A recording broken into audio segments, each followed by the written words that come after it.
9 утра. Большой продуктовый магазин в самом центре Альметьевска. Трафик большой. Я все время соблюдаю с самого начала ограничений по коронавирусу. И для себя, и для окружающих.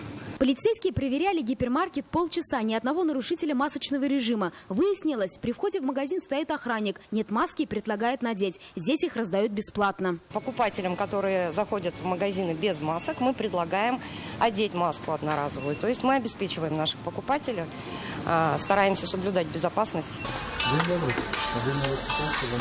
А вот в соседнем магазине бытовой химии не все соблюдают требования Роспотребнадзора. 2 мужчин прогуливались по залу без маски. Забыл просто это, задумался. Часто так заходите без маски? Нет.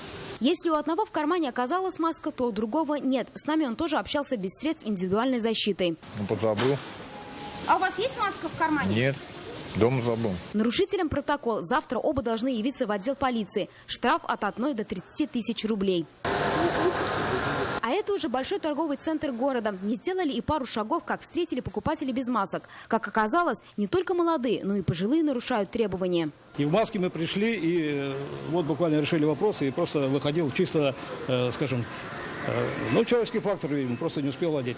И таких оговорок десятки. Кому-то лень, кто-то забыл. Почему ты без маски? А почему сразу не одеваешь? Потому что выходит. Но, к счастью, тех, кто понимает всю серьезность ситуации, больше. Чтобы не заболеть, уже болел один раз, хватит, наверное. Коронавируса не было, было двухстороннее воспаление легких. Уже неохота больше ловить. 8 дней при смерти лежал, хватит. Всегда в маске хожу. Я медработник бывший сама, понимаю серьезность. Сегодня 40 полицейских побывали в 100 разных точках города, в том числе ездили и в общественном транспорте. И здесь были нарушители масочного режима. Девочка, а почему вы были без маски? Не снимайте, пожалуйста. Всегда так не соблюдаете требования Роспотребнадзора? Нет. Ну а почему сняли маску?